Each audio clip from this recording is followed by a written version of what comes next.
In 1852, imagine a wealthy plantation owner wagering his wife's most treasured jewels in a brutal contest among his slaves, testing not just strength, but the very limits of the human soul.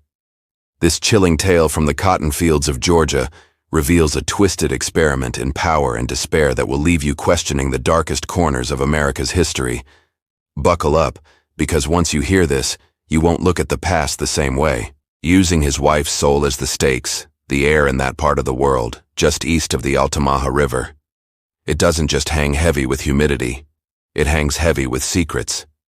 It's a thick, sweet, suffocating blanket of magnolia and decay, of cotton burning in the fields and something older, something that whispers from the pine swamps.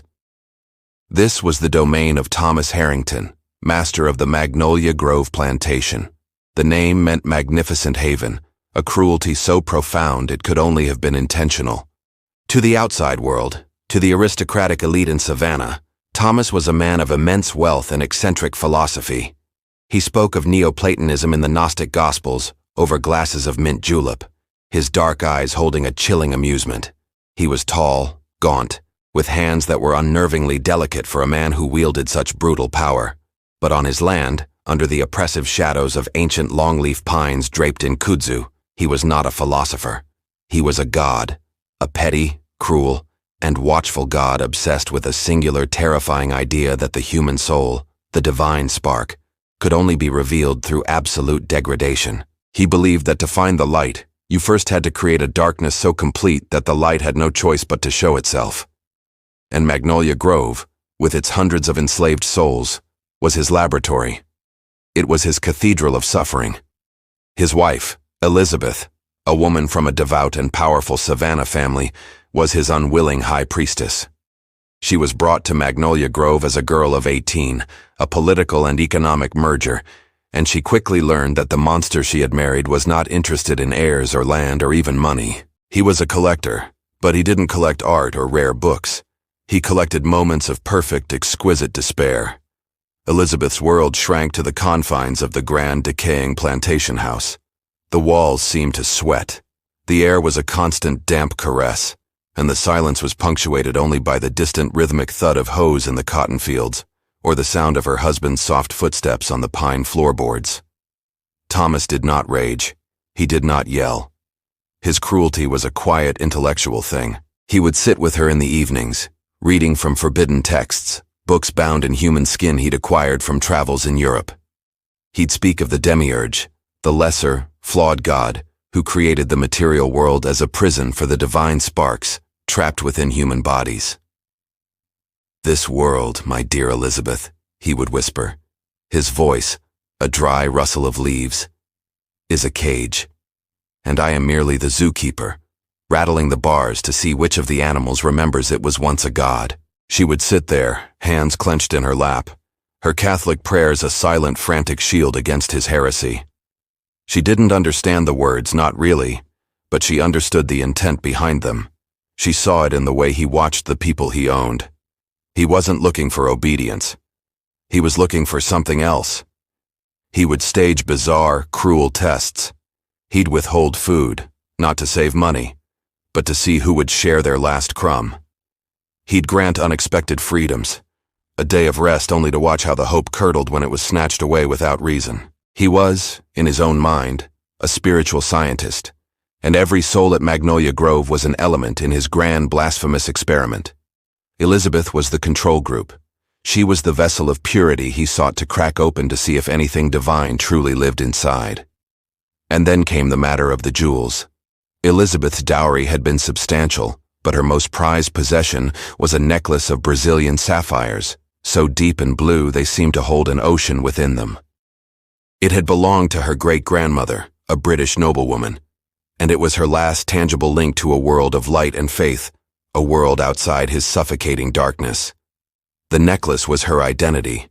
It was a promise that she was still Elizabeth Beaumont, not just Mrs. Harrington, the wife of a monster. Thomas had always been fascinated by it. He would ask her to wear it to their silent, agonizing dinners, and he would stare at it, not with admiration, but with a cold, calculating hunger. Such a perfect symbol, he once murmured, more to himself than to her. The blue of the sea, the wealth of the prison, a chain of beauty to adorn a captive. She didn't understand then, but she would. Oh, she would. In the fall of 1852, the cotton harvest was particularly brutal. The heat lingered, the air was thick as syrup, and the men worked from before dawn until long after dusk, their bodies slick with sweat and cotton lint. There was a tension on the plantation, a low hum of exhaustion and despair that was different, more potent than usual.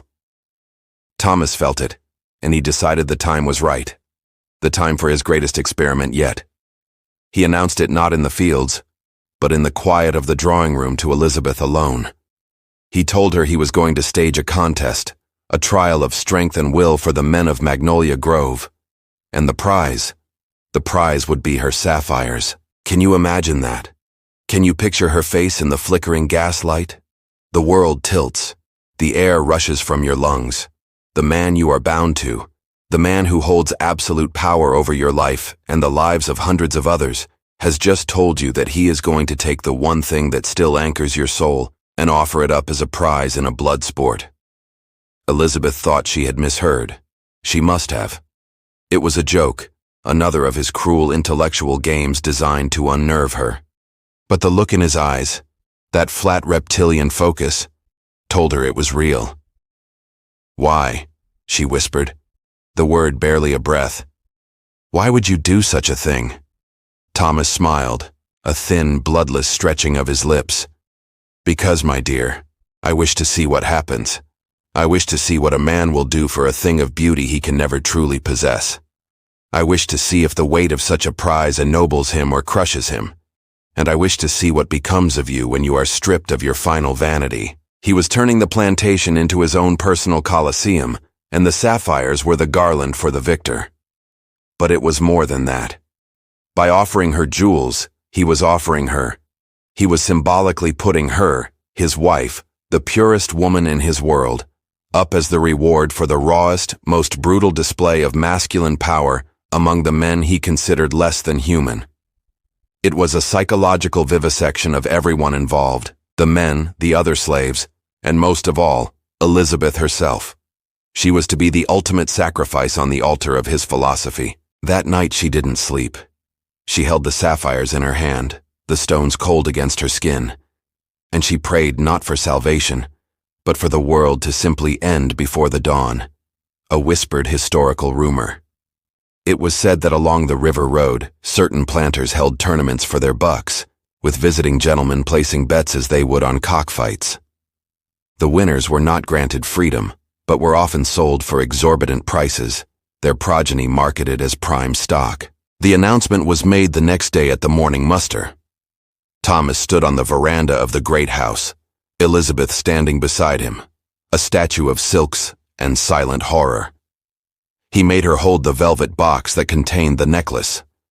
The enslaved population of Magnolia Grove stood assembled in the humid yard, their faces a mixture of confusion and exhaustion. There was no joy in this, no sense of opportunity. They knew their master. They knew his games always ended in pain. Thomas's voice cut through the morning mist, calm and precise. He explained the rules of his tournament. It would not be a simple fight. It would be a series of 3 trials spread over 3 days. The first, a test of endurance, hauling pine logs from the swamp until only one man was left standing. The second, a test of speed and agility, a race through a mile of dense, snake-infested cotton fields. The final trial, he said with a glint in his eye, would be a test of will. It would be a fight, yes, but a fight of a different sort. He didn't elaborate. The mystery was part of the torture. The victor, Thomas concluded, his voice ringing with a chilling clarity, will not win his freedom. Freedom is an illusion. He will win something far more real. He will win this. He gestured to the box in Elizabeth's hands. She, on cue, like a well-rehearsed automaton, opened it. The sapphires caught the morning light, scattering brilliant blue fire across the assembled crowd. A collective gasp went through them. It wasn't a sound of desire. It was a sound of fear. They understood what this meant. This wasn't about a prize. It was about humiliation. It was about a fundamental violation of the order of things. A breaking of taboos so profound it felt like a curse was settling over the land. Among the men standing in the yard that day was Samuel. He was not the largest man on the plantation, nor the loudest. His power was of a different kind. He was a blacksmith, his arms and chest corded with the dense muscle of his trade. But his strength was in his stillness. In a place where survival often depended on being invisible, Samuel was profoundly, unshakably present. His eyes, dark and deep-set, missed nothing. He was a leader not because he gave orders, but because he listened. The other slaves came to him with their disputes, their griefs, their fears. He was said to have knowledge of the old ways, the African traditions that the masters tried so hard to stamp out. He spoke little, but when he did, his words carried the weight of iron. When Thomas made his announcement, Samuel's expression did not change. He simply watched, his gaze fixed not on the glittering jewels, but on Elizabeth's hands, on the way they trembled as she held the box. He saw the contest for what it was, a play, a demonic piece of theater designed by a madman. And he understood, perhaps better than anyone, that in a play written by the devil, you do not win by following the script. You win by setting the stage on fire. The other men were a mixture of terror and a grim forced resolve. To refuse to compete was not an option. That would be seen as defiance, punishable by the lash or the selling block. To compete was to risk life and limb for a prize that felt like a poison. It was a perfect trap, a choice between two different kinds of destruction. Samuel knew he would compete. He had to. Not to win the jewels, but to control the outcome. He was the only one with the strength, the true strength, to absorb the poison of Thomas's game and perhaps, just perhaps, find a way to transmute it. The first trial began at noon. The sun was a white-hot hammer in the sky. 25 men were led to the edge of the swamp to a clearing where massive waterlogged pine logs had been felled. The task was simple, brutal, and Sisyphean. Each man had to drag a log from the clearing to a stake 150 yards away and then go back for another. There was no rest. The overseers stood with whips, not to drive the men, but to ensure no one stopped until they collapsed.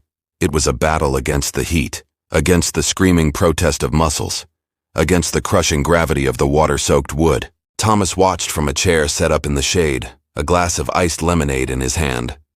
Elizabeth was forced to watch with him, fanning herself, a perfect portrait of a southern lady observing the day's labor. But her eyes were wide with a silent scream.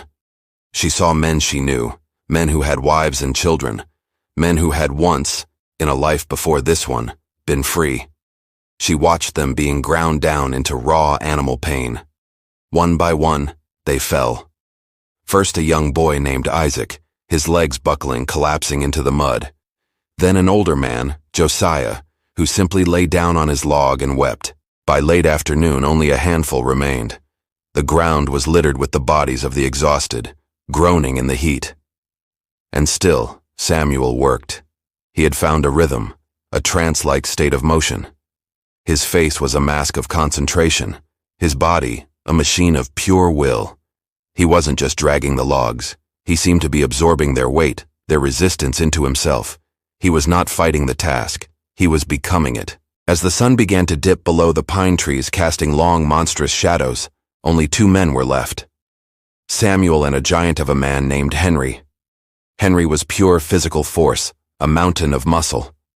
But as he went for another log, his body betrayed him.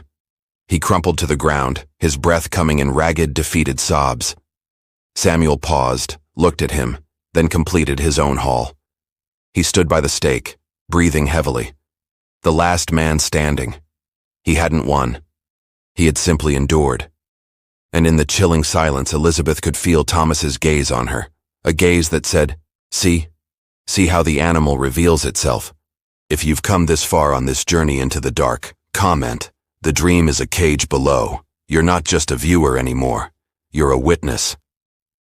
The second day dawned with a sky the color of a fresh bruise. The air was electric with dread. The second trial was a race, but this was no simple foot race on a clear track. Thomas had designed a course that was a crucible of its own, a mile-long path carved directly through the densest part of the cotton fields. The cotton stood over 12 ft tall, a suffocating white labyrinth.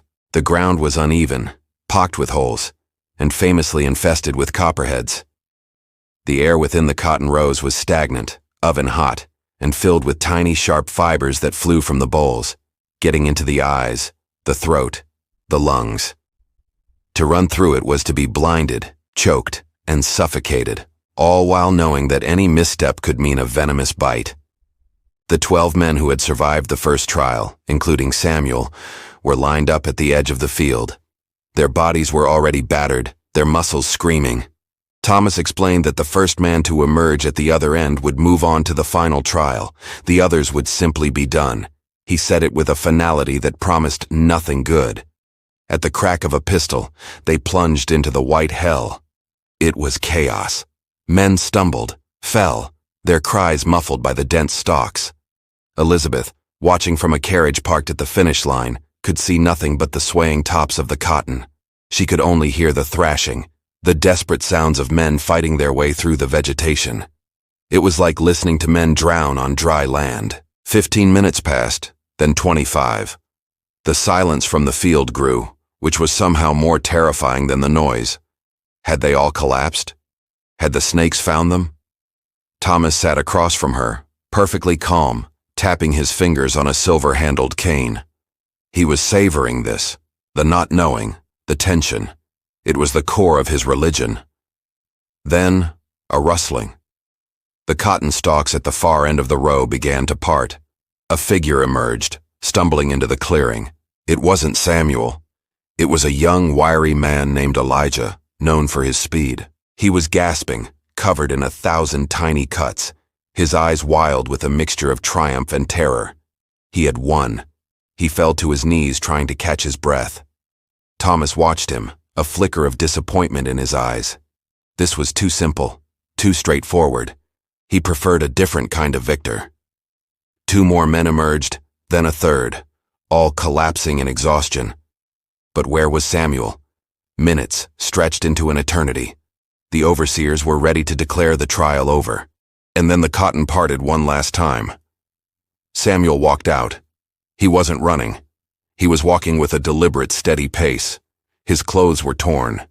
He was covered in scratches, but he was not out of breath. He was carrying another man, Henry, the giant who had collapsed the day before. Henry's leg was swollen to twice its normal size, 2 small puncture wounds visible on his ankle. He was delirious with fever, a snake bite. Samuel had abandoned the race. He had seen his rival fall, and instead of seizing the opportunity to win, he had stopped, treated the wound as best he could, and carried a man weighing over 250 lb the remaining half of the course. He walked to the edge of the clearing, gently laid Henry on the ground, and looked directly at Thomas Harrington. The silence was absolute according to the rules Samuel had lost. He had not finished first. But no one, not even Thomas, could deny what they had just witnessed. It was an act of defiance so profound, it completely broke the logic of the contest. He hadn't just rejected the prize. He had rejected the entire premise of the game. That survival, that victory, meant leaving others behind. Elizabeth felt a single tear trace a path through the dust on her cheek. It was the first time in years she had felt something other than fear. It felt like hope, a chilling visual description. Imagine the scene. A man of immense quiet power, having forfeited the race, stands over his fallen rival. His body is a roadmap of pain, but his eyes are clear. He looks at his master, at the woman on display, at the glittering prize he has just refused. And in that gaze, an entire system of power becomes fragile, ridiculous, and for the first time. Afraid, Thomas was furious. But it was a cold, silent fury, an intellectual's rage. Samuel's actions had introduced a variable he hadn't accounted for, self-sacrifice. His experiment was designed to distill men down to their most selfish, base instincts. Samuel had responded with an act of communal preservation. It was an ideological attack. For a moment, Elizabeth thought Thomas might stop the whole affair, but that would be an admission of defeat. His ego, his entire philosophical framework wouldn't allow it. Instead, he made a decision on the spot, his voice laced with a venomous sweetness. An extraordinary display, he announced to the assembled overseers and the few slaves who had been forced to watch. It seems we have two victors today, the man who won the race and the man who transcended it. Therefore, both men, Elijah and Samuel, will advance to the final trial. You could feel the cruelty of that decision settle over the clearing. He was pitting the fast man against the strong man, the one who played by the rules against the one who broke them. He was forcing them into direct conflict. He then turned to an overseer. See to Henry, if he lives, he's a lucky man. If he dies, his loss will serve as a lesson on the dangers of straying from the path. He was reasserting control, twisting Samuel's act of mercy into a cautionary tale. As Samuel walked away, not even glancing at the carriage where Elizabeth sat, she understood the terrifying nature of the third trial. It wasn't just going to be a fight. It was going to be a morality play staged by a devil where the only possible outcome was the destruction of a good man. Either Samuel would have to abandon his principles and fight to win, proving Thomas's cynicism right, or he would refuse to fight and be broken for his defiance. There was no escape. That night, a storm rolled in from the Atlantic, battering Magnolia Grove with wind and rain. The plantation house groaned, and Elizabeth lay awake, listening to the fury of the heavens, feeling it mirrored in her own soul. The final trial was set for the following afternoon. A test of will, Thomas had called it. What did that mean? She crept out of her bedroom, down the grand, spiraling staircase, and to the door of her husband's library. It was forbidden to her, his sanctum sanctorum. But tonight, driven by a desperate need to understand, she pushed it open. The room smelled of old paper, bourbon, and something else, something metallic and vaguely unsettling. By the light of a single lamp, she saw him not at his desk, but standing before a large, intricate diagram drawn on a chalkboard. It was a Gnostic cosmology, full of circles and symbols, showing the soul's descent from a realm of light into the prison of the flesh. And she saw his journals, stacks of them bound in dark leather. Her hand shaking, she opened the topmost one. The script was precise, elegant, and utterly mad. He wrote not of crop yields or profits, but of his great work. He described the enslaved people not as laborers, but as vessels of dormant light, and himself as the alchemist of pain, applying pressure to see which vessels would crack and which would transmute. He wrote of Samuel with a terrifying obsessive focus. Subject S, the entry read, exhibits a remarkable resistance to baseline stimuli. His defiance is not rooted in simple opposition, but in an alternative ethical framework. The final trial must be designed to shatter this framework. He will not be made to fight for a prize. He will be made to fight for another's life. The ultimate test pitting compassion against itself. Elizabeth's blood ran cold. She flipped through the pages, her horror mounting. He was part of a society, a small secret circle of planters scattered from Georgia to Virginia. They called themselves the philosophers of the cotton. They shared their research, their theories on human endurance, on the breaking points of the soul. They traded not just people, but methodologies of terror. This wasn't one man's madness. It was a system, a hidden intellectual conspiracy to justify and refine their cruelty into a high art. She felt a wave of nausea. The world was not just a cage, it was an asylum, and the lunatics were in charge. The final trial took place in the center of the slave quarters, a cleared space of packed earth that now felt like a gladiatorial arena. The entire plantation was forced to watch. Thomas and Elizabeth sat on chairs placed on a low platform. He made her wear her second finest dress. He wanted her to look the part of the queen presiding over the games. In the center of the ring stood Samuel and Elijah, but they were not alone. Between them, tied to a thick post, was a young woman. Her name was Sarah. She was Elijah's wife and she was pregnant. Elizabeth's breath caught in her throat. This was the test of will. Thomas stepped forward, his voice calm and resonant. The rules are simple, he said. There is only one. The last man on his feet wins. The loser will watch as his companion is sold south to the markets in Charleston, never to be seen again. He paused, letting the horror sink in. For Elijah, the stakes are his wife and his unborn child. For Samuel, well, he gestured to another figure being led into the ring. It was Henry, delirious with fever but alive, leaning heavily on two other men. For Samuel, the stakes are the man whose life he saved yesterday. Fight, and the winner's companion is spared. Refuse to fight, and both are sold. It was diabolical. He had taken Samuel's greatest strength, his compassion, and turned it into a weapon against him. To save Henry, he would have to condemn a pregnant woman to a fate worse than death. To save Sarah, he would have to betray his own act of mercy. And Elijah. Elijah was a terrified young man, forced to fight for the life of his family against a man he knew he could not beat. He was being asked to perform a desperate, hopeless violence. The crowd was utterly silent, trapped in a nightmare. Elizabeth looked at her husband, at the man she was bound to, and for the first time she felt not fear, but a pure, clean, and bottomless hatred. Elijah was weeping openly, his body trembling. He looked at his wife, at her terrified face, and then at Samuel. He didn't want to fight, but the alternative was unthinkable. Samuel stood perfectly still, his face unreadable. He looked at Elijah, at Sarah, at the sick and swaying Henry. He seemed to be looking through them at the very architecture of the trap Thomas had built. He was calculating not the odds of victory, but the cost of every possible action. Thomas gave the signal. Begin. Elijah, with a desperate cry, lunged at Samuel, his fists flying wildly. He was smaller, weaker, and fighting with the frantic energy of pure terror. Samuel did not strike back. He simply moved, using his strength and balance to deflect Elijah's blows, to parry his attacks, to absorb his frantic energy without returning it. It was like watching a storm beat against a mountain.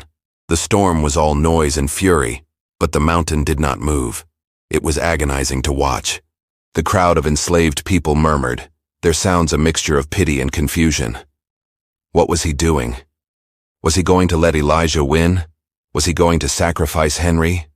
Was he going to let himself be beaten, knowing that his defeat meant the ruin of another man? Thomas watched with rapt attention, a small smile playing on his lips. This was exactly what he wanted. The perfect moral quandary, the soul caught in the gears of an impossible machine. He leaned toward Elizabeth, his voice a triumphant whisper in her ear. Do you see, my love? Do you see how their virtues collapse when properly tested? His compassion is now his weakness. To save one, he must kill the other. It is the core lesson of this world. There is no such thing as a pure act. The fight went on for nearly 15 minutes, an eternity of Elijah exhausting himself against Samuel's passive defense. Finally, Elijah stumbled, falling to his knees, gasping for air, sobs racking his body. He was defeated, not by Samuel's fists, but by his own desperation and by Samuel's refusal to participate in the cruelty. He couldn't go on. The crowd held its breath. What would happen now? According to the rules, Elijah had lost. His wife would be sold. Samuel had won through inaction. Samuel looked down at the weeping man. Then he did something no one expected. He knelt down, putting a hand on Elijah's shoulder. He whispered something to him, something no one else could hear. Elijah looked up, his face a mask of confusion. Samuel then looked at Sarah, tied to the post, and at Henry, barely conscious. He seemed to make a decision. Slowly, deliberately, he turned his back on Elijah and walked toward Thomas's platform. He stopped directly in front of them, his gaze locking onto Thomas's. He was conceding. Not the fight, but the entire game. He was refusing to be the final piece in Thomas's puzzle. I will not choose, Samuel said, his voice low, but carrying across the silent yard. There is no victory here. Thomas's smile faded. This was another unforeseen variable. A refusal to play. You misunderstand, Thomas said coolly. You have already chosen. By refusing to defeat him, you have condemned the man you saved. The rules are absolute. Your rules, Samuel replied, his voice still level. Your world. I will not be the instrument of your will. He then did something even more shocking. He looked past Thomas directly at Elizabeth. It was the first time he had ever truly looked at her, and in his eyes, she did not see defiance or hatred or fear. She saw an understanding. It was a look that said, we are in the same prison, you and I. It was a moment of connection so profound and so dangerous that it felt like the ground had shifted beneath her feet. a whispered historical rumor. In the slave narratives collected decades later, there are scattered veiled references to refusers, enslaved men and women who, when faced with a master's impossible choice, would simply stop. They would refuse to eat, refuse to speak, refuse to work.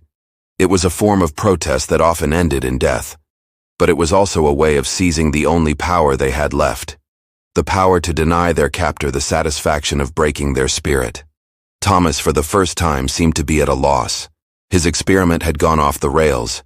He had anticipated violence, desperation, a grim victory, a tragic loss. He had not anticipated a philosophical refusal. To punish Samuel for this would be to admit the man had found a flaw in his perfect system of cruelty. To let him go unpunished would be to lose control. His mind, always working, found a new, more twisted path. He stood up, a slow, theatrical motion. A fascinating development, he said, his voice recovering its confident, analytical tone. A moral stance. Very noble. But nobility in this world is a luxury. You have refused to be the instrument of my will, Samuel. Very well. Then you will become the subject of it. He turned to the overseers. Release the woman. Release the sick man. Take them back to their quarters. The contest has found its victor after all. A wave of relief and confusion washed over the crowd. What did he mean? Thomas let the silence hang in the air before continuing. Samuel has demonstrated a strength beyond the physical, a strength of will. He has proven himself the strongest man at Magnolia Grove, and therefore he has won the prize. He gestured to the velvet box that sat on a small table beside Elizabeth, the Sapphires. He was going to give the jewels to the man who had so thoroughly rejected his entire competition. It was the most perverse outcome imaginable. He was rewarding Samuel's defiance with the very symbol of the system he defied, trying to corrupt him with it to ensnare him in a new, more subtle trap. Elizabeth, Thomas said, his voice soft as silk. Present the victor with his prize. Honestly, what would you do? The world is watching. Your husband, a monster, has commanded you. The man who is to receive this prize, a man of impossible dignity, is watching you. Every soul on this plantation caught in this shared nightmare is watching you. Elizabeth felt as if she were moving through water. Her body felt heavy, her movement slow, unreal. She stood up, her legs unsteady. She picked up the velvet box. The familiar weight of it was alien now. It felt obscene. She walked to the edge of the platform and descended the few steps to the packed earth of the yard.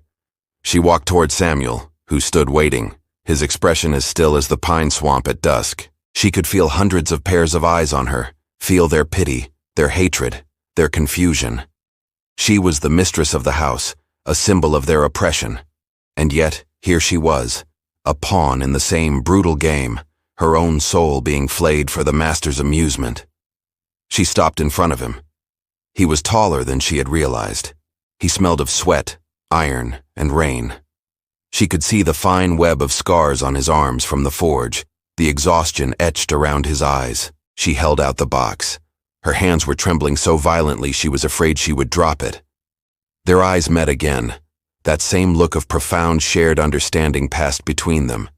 In that moment, she was not a white woman, and he was not a black man. They were two prisoners communicating through the bars of their cages. He did not reach for the box.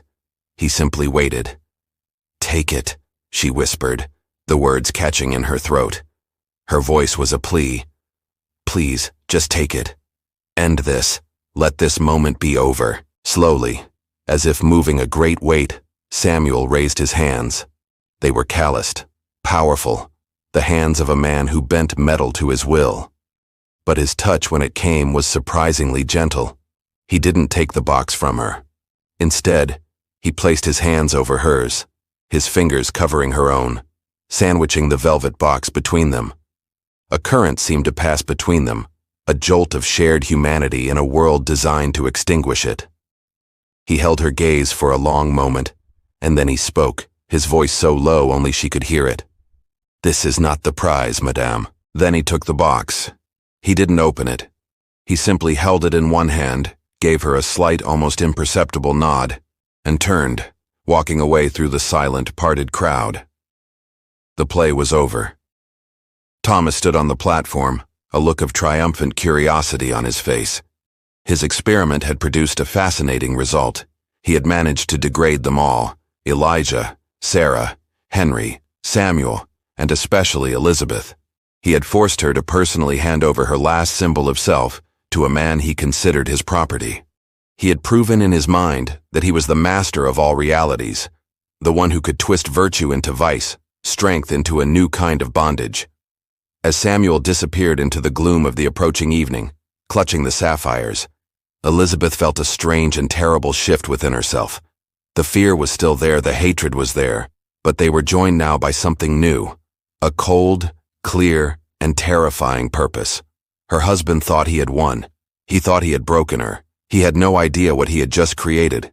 He had taken a pawn, and he had turned her into a queen, but a queen in a game whose rules he would never understand. You're not supposed to know this, but power isn't about what you can take from someone. It's about what you can make them believe. Thomas believed he now had Samuel trapped in a new kind of cage, a psychological one. What would a slave do with a fortune he could never spend? A symbol of wealth in a world where he owned nothing, not even his own body. Thomas watched Samuel for days, expecting the jewels to become a source of conflict. He thought Samuel might try to barter them for favors, or that other slaves driven by jealousy might try to steal them. He hoped the sapphires would become a corrupting influence, proving his ultimate theory that the soul, no matter how strong, is ultimately debased by the material world. But nothing happened. Samuel went back to work at the forge. He moved through his days with the same quiet dignity, the same unshakable stillness. No one knew what he had done with the necklace. Had he hidden it? Buried it? Thrown it in the river? It became a ghost, a whispered mystery among the enslaved community. They would watch him, wondering. The sapphires had been a curse on the White House, and now that curse had been passed to him. What magic, good or bad, would it work through him? For Elizabeth, the loss of the jewels was a strange kind of liberation. Thomas's act of ultimate cruelty had backfired. By taking everything, he had left her with nothing to lose. The fear that had paralyzed her for years was beginning to recede, replaced by that cold, hard purpose. She began to watch her husband, not as a wife, but as a strategist. She studied his habits, his moods, his obsessions.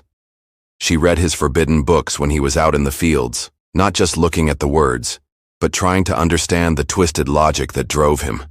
She was no longer just a victim. She was a researcher in her own right, gathering intelligence, looking for a weakness in the armor of his madness, and she began her own journal, not a diary of feelings, but a ledger, a record of his cruelties, his experiments, his blasphemies, a document of truth in a world built on lies. A week after the contest, Samuel sought her out. It was a moonless night, the air thick and buzzing with insects. He appeared at the back of the gardens, a shadow detaching itself from other shadows. Elizabeth was there, unable to sleep, walking among the night-blooming jasmine, whose scent now seemed cloying, funereal. She wasn't surprised. It felt inevitable. They stood several feet apart, the space between them charged with unspoken words. "He is watching me," Samuel said, his voice a low rumble. "I know," she replied. "He is waiting for the prize to destroy me." "Will it?" She asked the question hanging in the humid air. Samuel was silent for a moment. "A thing only has the power you give it," he said. "He thinks the cage is made of iron and whips, but the real cage is in the mind. He wants to be a god, but even gods can be unmade." Elizabeth felt a thrill of fear and something else, something akin to allegiance. This was treason, a conversation that could get them both killed. "What did you do with them?" she finally whispered. He reached into the rough-spun fabric of his trousers and pulled out a single massive sapphire. It seemed to suck the faint starlight from the sky, glowing with a cold blue fire. It was the centerpiece of the necklace. "Metal and stone," he said, turning it over in his palm. "They can be broken. They can be changed. Fire can change anything." He wasn't just talking about the jewel. He was talking about the system, about the plantation, about the master. He was a blacksmith. He knew the transformative power of fire better than anyone.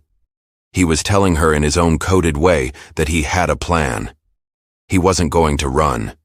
He wasn't going to hide. He was going to fight Thomas. Not on a physical battlefield, but on a spiritual one.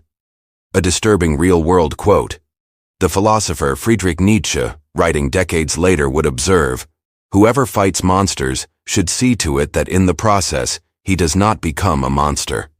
And if you gaze long enough into an abyss, the abyss will gaze back into you." Samuel's plan began to unfold in subtle ways.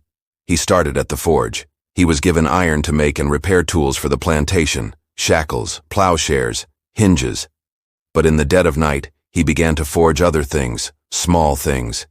He would use the leftover scraps, the filings, the pieces no one would miss. He made tiny, intricate metal symbols, spirals, stars, objects whose meaning was known only to him and the people he trusted. He gave them to the other slaves. They were worn hidden under clothing or placed above doorways in the cabins. They weren't weapons. They were antibodies, symbols of a different power, a different faith, working to counteract the poison of Thomas's philosophy. He was building a spiritual immune system for the people of Magnolia Grove. At the same time, Elizabeth began her own quiet rebellion. She used her position as mistress of the house to gather information. She learned to read the shipping manifests, the account books. She discovered the extent of her husband's network, the other philosophers of the cotton. She began to understand that Magnolia Grove was not just a plantation. It was a hub, a place where Thomas's theories were put into practice before being disseminated to others. She also began to use the household budget, the small amounts of money Thomas allotted her for her own purposes. She would overpay for supplies from certain merchants in town, creating a small secret slush fund.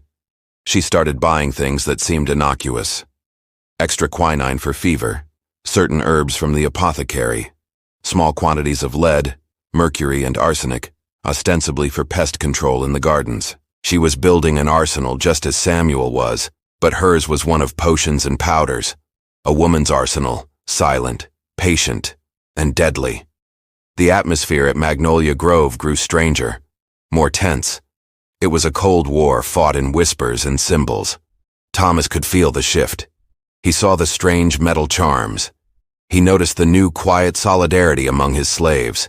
He sensed a change in his wife, a new confidence, a new opacity in her eyes that unnerved him. But he couldn't pinpoint the source of the rebellion. It was everywhere and nowhere. He was a god losing control of his creation, and it was making him paranoid. He doubled the patrols. He ordered random searches of the slave quarters. He restricted movement between the cabins. But these were the actions of a physical jailer trying to fight a spiritual insurgency. He was fighting shadows with iron bars. He became more erratic, his experiments more bizarre. He would deliver sermons in the fields, ranting about the Gnostic texts, about the flawed God and the prison of the flesh. He was trying to reassert his ideological control, but his words now sounded like the ravings of a desperate man. The slaves would listen, their faces blank, their hands clutching the small metal charms hidden in their pockets. They were no longer just his audience. They were a congregation of a different church. Elizabeth watched his slow unraveling with a detached clinical interest. She documented it all in her ledger, his rants, his paranoia, his failing attempts to regain psychological dominance. She was no longer afraid of him. Watching him, she realized the truth about all tyrants. Their power is a performance. It relies on the audience believing in it. And the people of Magnolia Grove, led by a blacksmith and a broken aristocrat, were beginning to walk out of the theater. The breaking point came in the deep of winter. A sickness swept through the quarters, a brutal wasting fever.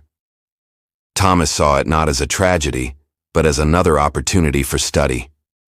He refused to call a doctor from town. He wanted to observe the course of the disease to document what he called the response of the vessel to biological stress.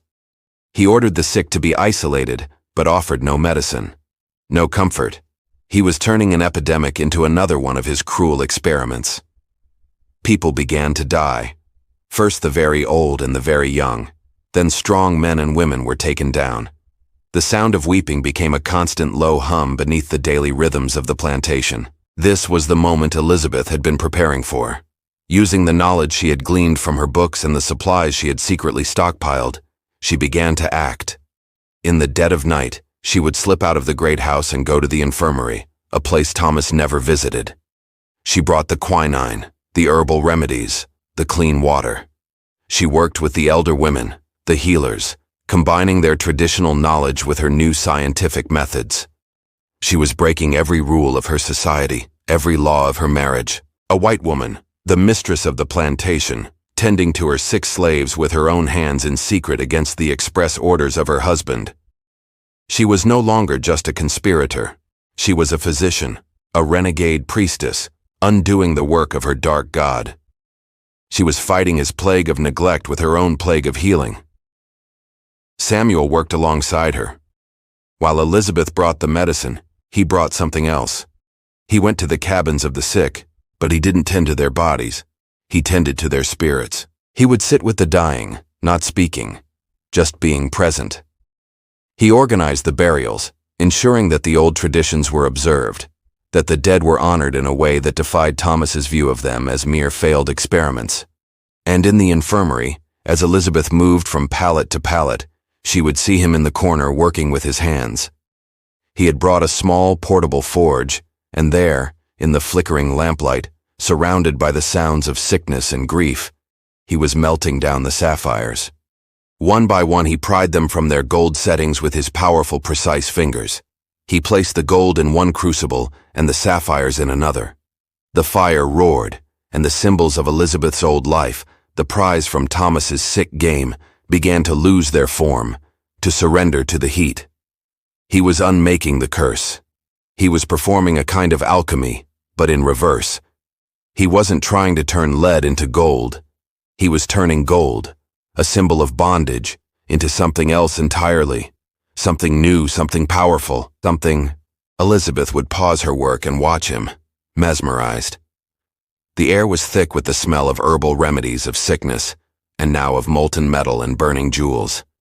It was the smell of a world being unmade, and another being forged in its place. What do you think he was making?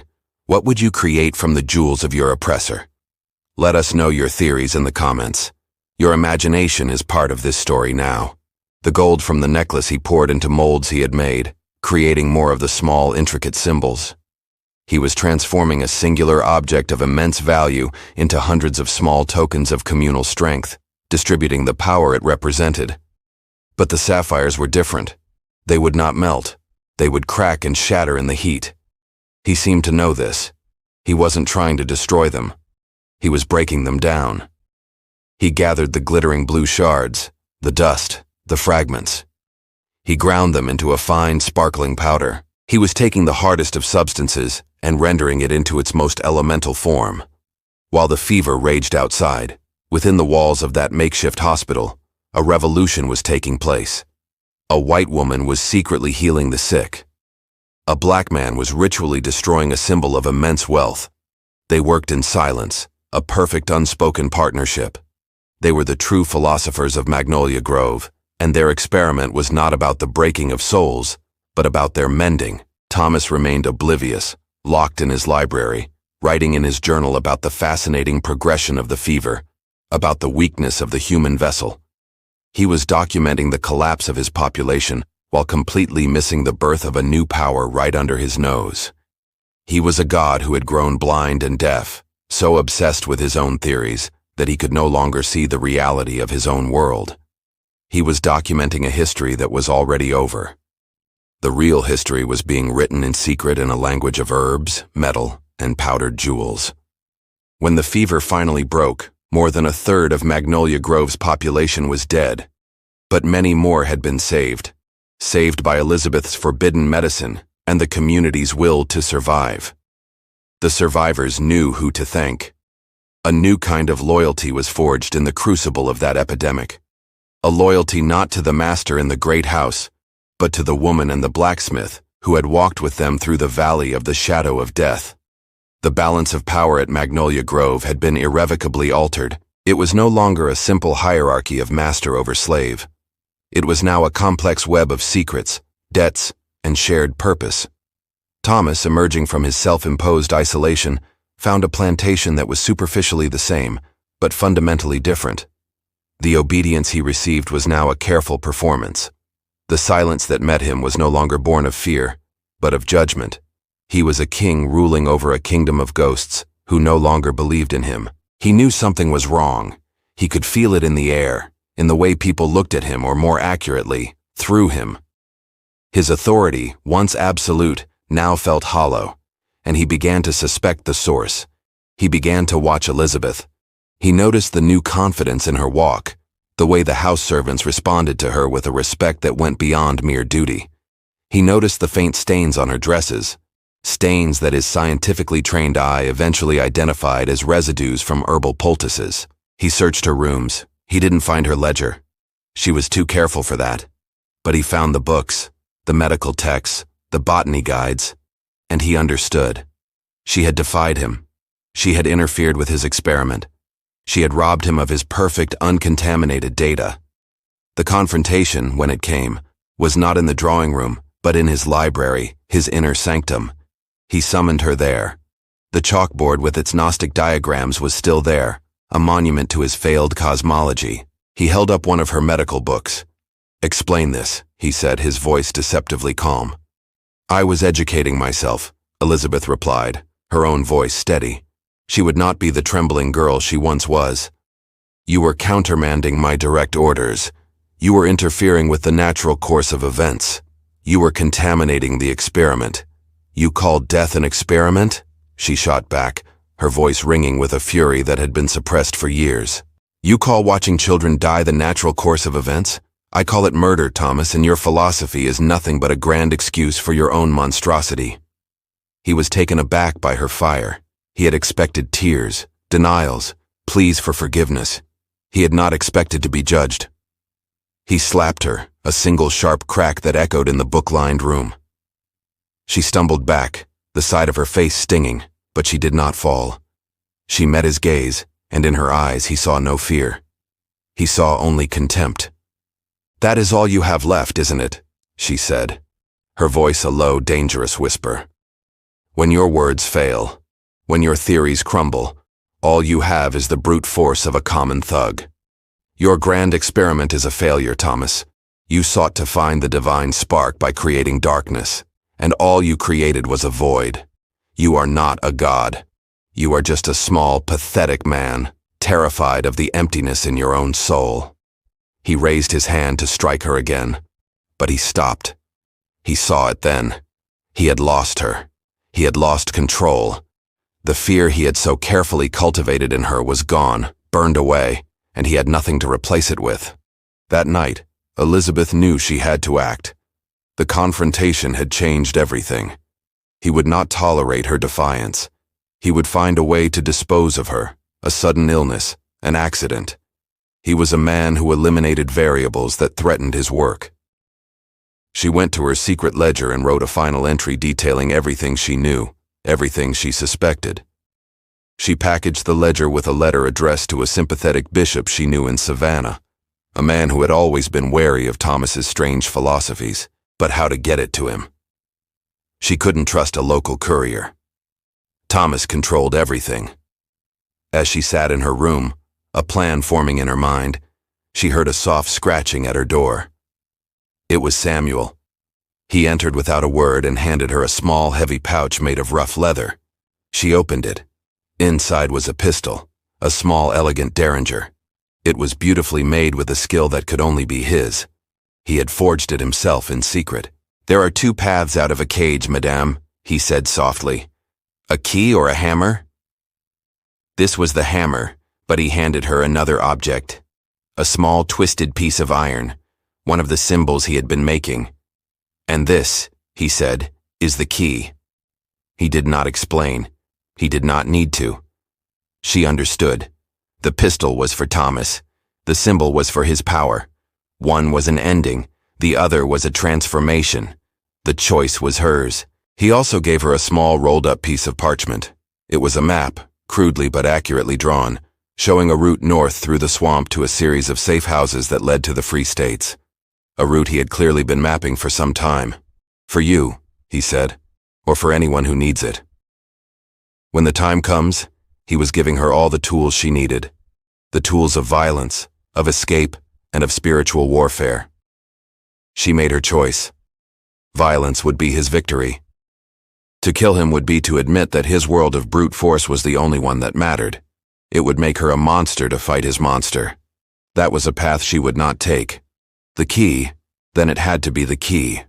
She took the ledger, her letter, the map, and the small iron symbol.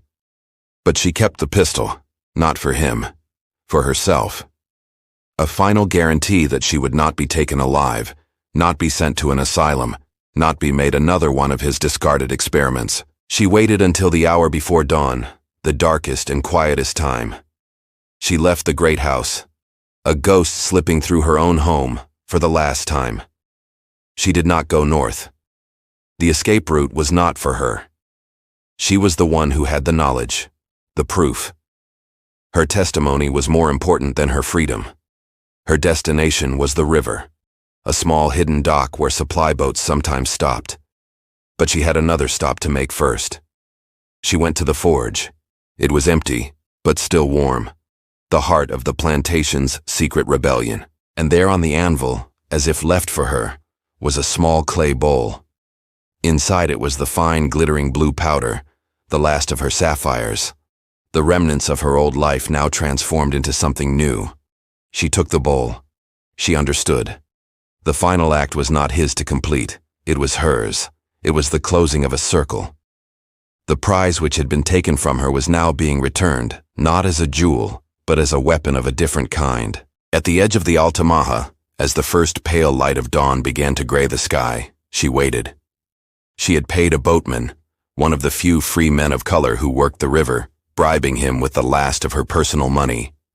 He would take a message to the bishop, her ledger, the proof. As she stood on the rickety dock, the mighty river, a brown churning serpent beside her, she performed her own ritual. She took the small iron symbol Samuel had given her and pressed it into the soft earth of the riverbank. A claim, a ward, a gravestone for the evil of this place. Then she took the bowl of sapphire dust. She held it in her hands, the gritty, sparkling powder that had once been the symbol of her family, her wealth, her identity. She thought of the pain that Jewel had caused, the contest, the humiliation, the deaths.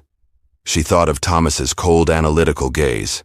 She thought of Samuel's quiet, unbreakable dignity. She let the wind take it. She tilted the bowl, and the blue dust flew from it, a glittering cloud that caught the first rays of the rising sun. It scattered over the brown water of the Altamaha, dissolving, disappearing, carried downstream to the Atlantic, and then out to the great wide ocean. It was an offering, a release, an act of cleansing.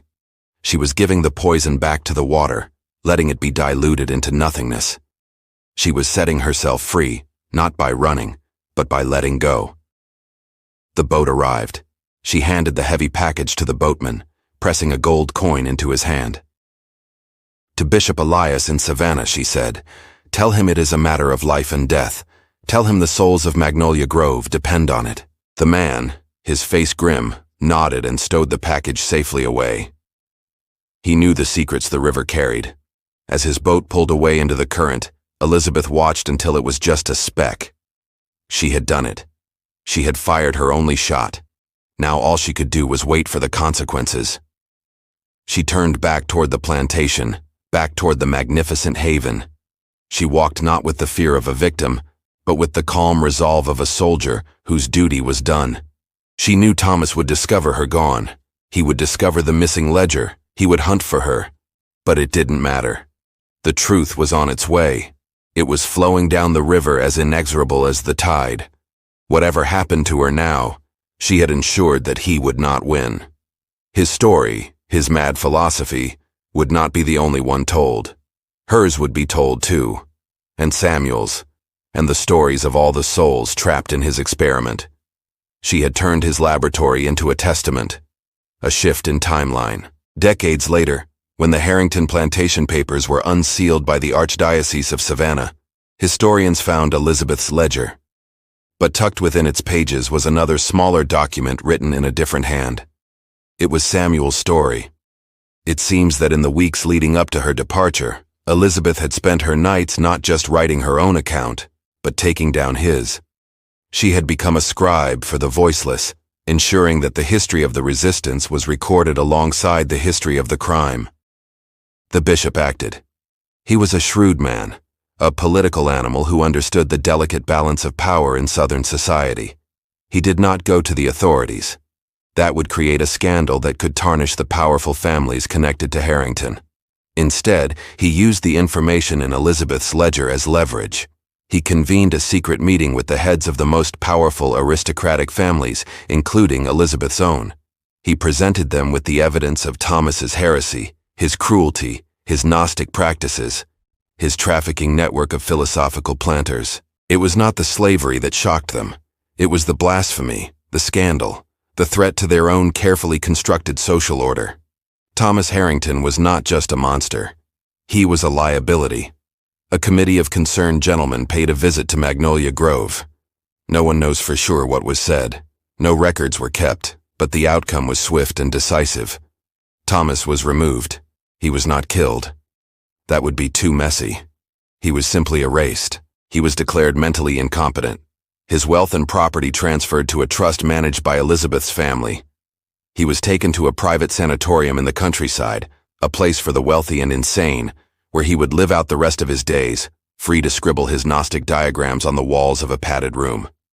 The god of Magnolia Grove had been quietly, efficiently, and surgically unmade by the very system he thought he stood above. And what of Elizabeth? She never returned to Savannah society.